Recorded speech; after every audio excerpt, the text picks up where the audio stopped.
big old bull here. Well, gang, we've had an election. What do we do now? Now is when we control what we can control. We've already taken some steps. It's paid off pretty doggone big for us. I'm going to share that with you. I also going to share with you what we're going to do now, a little different now, to take advantage of the cards we've been dealt, do a whole lot better. And instead of worried, we're going to be proactive, control what we can control, and have a great future. Let's take a look. Well, Karen and I were in New York City from last Wednesday through Saturday, and during that time frame, really were able to see something quite interesting. You know, we can all look at the same thing and see something different. What you see is your vision. So I'm going to share with you what my vision is as it pertains to our investments, and also uncover some more important information about the election that you may or may not be aware of. So if you remember a few weeks ago, we talked about what scenarios could occur and which one were the best for our market. If you recall, the best for the market, I'm not saying this is what you want to have, but the best for the market was for a Democrat to win and have a split Congress. Well, that isn't what Wall Street thought was going to happen.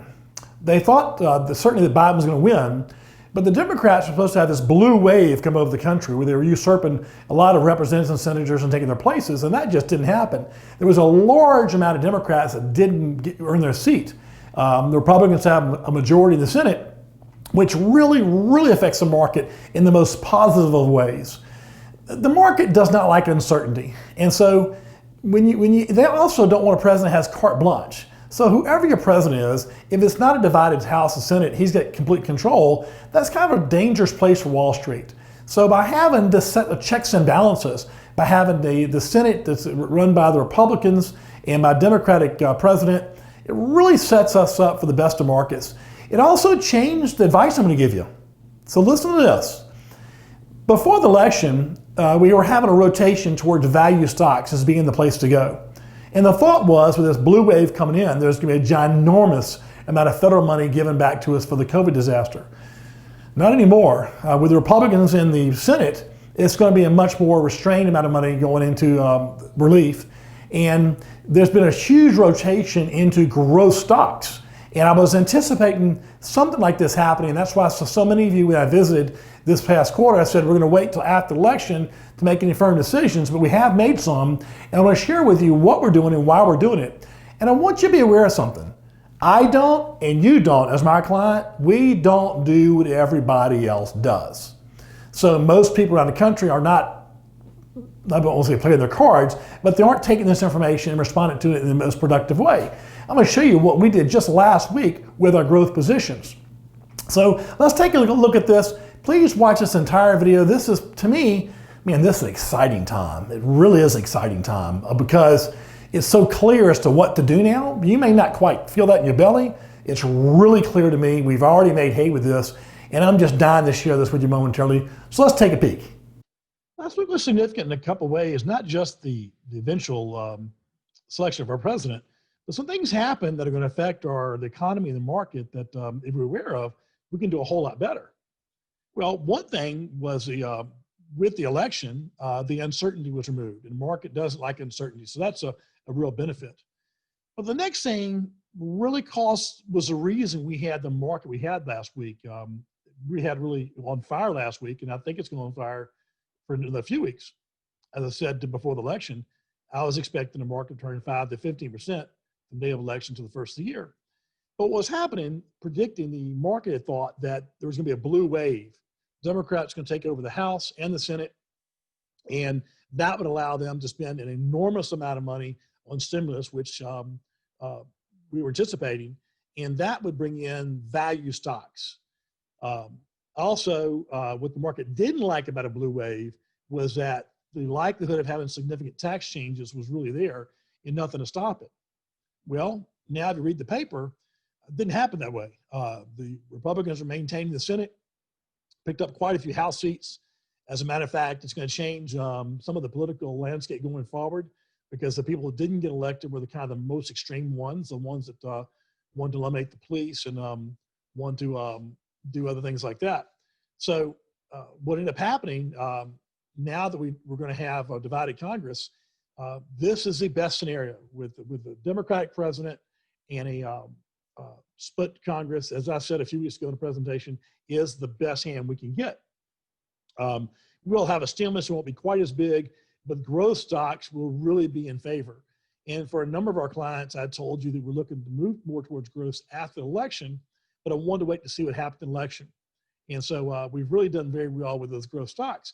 But today I'm going to share with you, what is a growth stock? What's a growth stock? How do you choose a growth stock? And I want to train you to think about, when we invest, we don't want to shut our eyes and throw the baseball. We want to have a target in our sight and both eyes focused, laser focused on that, because we'll do a whole lot better. And the more you understand, the better off you'll be. Now, I'll also say this again, if you're not a client of JCN, your advisor is not having a meeting with you like this right now. Your advisor probably is not investing your money themselves. They're probably handing it to somebody else to invest your money, and they have no control over that. So if you call them up Monday afternoon after you watch this video, ask some very specific questions, you're going to probably get some very generic answers. Having said that, if you've been watching our videos for a while, there's not a better time to call me. I promise you there's not. I think I can help you tremendously right now. So if you're not a client of JCN, I would encourage you to pick up the phone and call us. I'll treat you in person the same way we do our videos. So we want to focus today on how we respond. And I'm going to say this over and over, not just with your money, but everything else. My wife and I were talking after lunch today, and I mentioned to her, I said, Karen, I don't know if you're aware of this, but I live every breath because we can't buy it back. Well, growth versus value. So growth stocks are stocks with high earnings that have a lot of momentum, and they make a whole lot more than value. They've done this the last 10 or 15 years in a row. I want to show you today how big a deal it is. It's over twice what the market's made in the last 10-year period of time. We had the strategy already, put all the homework into it. We've been using it. We've had tremendous success since we came out with it. And for this reasons why so many of you, I said, I want to move you to our growth strategy, because we've just made so much more money with our Olivia growth strategy than our very, very fine value strategy. So this is a machine learning process. Our computer is trained how to think on this. There's 3 elements we look for in any company. You cannot replace this. We're looking for a company with high and growing profits, a good balance sheet. We don't want a whole lot of debt, and we want price, momentum, quality. Pretty fancy. You saw that there? My wife did that. Actually, Karen did this whole video. Olivia is out in Utah right now. So 3 elements we're looking at: momentum, quality, and profitability. Now, this is not as difficult as it looks, but I'm going to share something right now that's very significant, and you're going to see it kind of takes the blinders off of us. Sharpe ratio is a number that's used. It says if you take 1 unit of risk and you make 1+ in return, that's a Sharpe ratio. It measures excess return. So you get more than what you paid for. We take the Sharpe ratio plus the number of up days minus the down days over a 3, 6, 9-month, and 12-month period. We take out the lottery ticket type stocks and focus on momentum profiles that are smooth. Smooth is real important. We're not just looking for something that goes fast and hard. We want smooth. I'll give you an example. These are both 2 good momentum plays, stock A and stock B. They both got to the same plot. But look how much more volatile B was. So we're looking for the A smooth one. I want you to think about this. Most mutual funds do not do as well as the benchmark, period, 80% off. So we look at the S&P 500 index. If you're not my client, if you're somebody else's client, you should be there. If I'm not helping you, you should be there, because most people won't do as well as the benchmark. But applying momentum to this shows you how much more juice you can get out of this lemon. So over an 18-year period, the S&P index made 9.92%.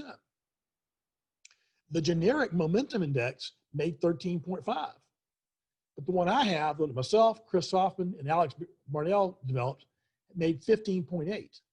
That is 60% more than the S&P 500 index. So what's that really mean? That's a percentage, right? Let me show you what it means. On $10,000 invested over 17 years, the S&P 500 made 12%. At 12% over that 17 years, it would grow to $76,297. Well, you've been trained, you've been taught something that's not right. You've been taught to diversify some everywhere. And I'll quote somebody smarter and better than me at this, Warren Buffett, Charlie Munger, and Mark Cuban. They say in their YouTube video, diversification is for idiots. It's when you're blind. So to give you an example, if you had a ball team to hit the field and you had 500 players to choose from, would you take a random selection of 500 people to get the 10 you wanted? Say you did that, but your opponent took the 10 best players. Who do you think is going to win the most games? That's right, the better players. So take a look at this. The fifth quintile over the 17-year period lost 5.3 of all the market. The 10,000 dropped to 37.45. The top quintile made 17.9%. The 10,000 goes to 194, which is more than twice what the S&P did. This is where it pays. This is what you're paying me for. This is last week, just last week. Those of you who have a living growth strategy, you made 10.2%. The market made 3.8 over that time frame. That's a huge difference over a 4-day period: Tuesday, Wednesday, Thursday, and Friday. To show you what it looks like, we use these graphs to compare in our model. So this is a model 4, which is going to be 75% stock and the rest of its other assets. But you see that on that 4-day period, we well outperformed the market during that time frame. And I'll say, I think we did it with less risk. This is last year. It's remarkable to me. Last year, we had a great year with Olivia, and persistent value, remember, made 35. And I told my wife as we went into meetings in 19, at the end of 19, I said, people won't be really excited making 45%. And she goes, why is that? I said, they won't be. They're happy to have that, but their biggest concern is loss.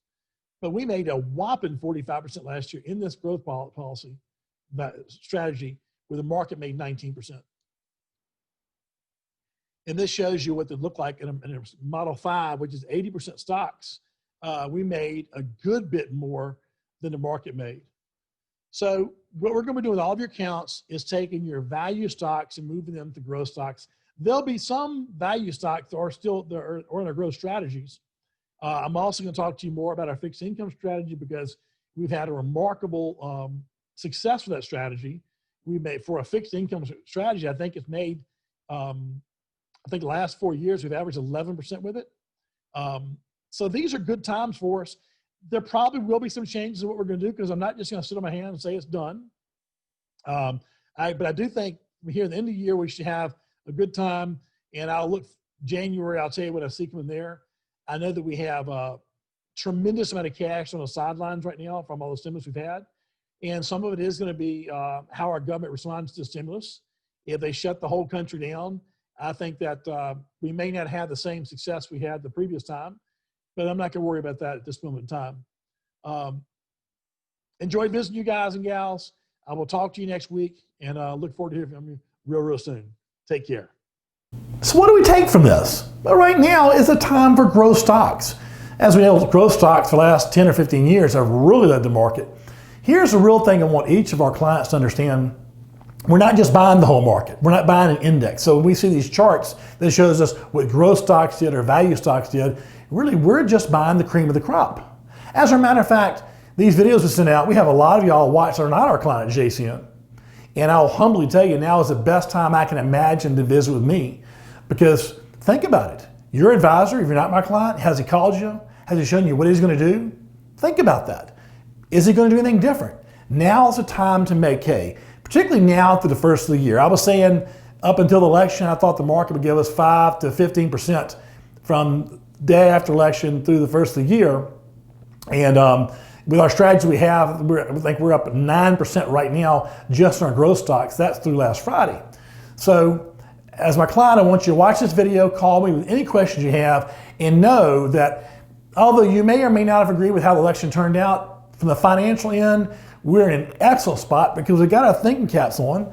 I'm not creating matter. I'm just being diligent, doing common sense things to get you ahead. And what I most want you to do is live each breath as it's your last. Enjoy today for all it's worth.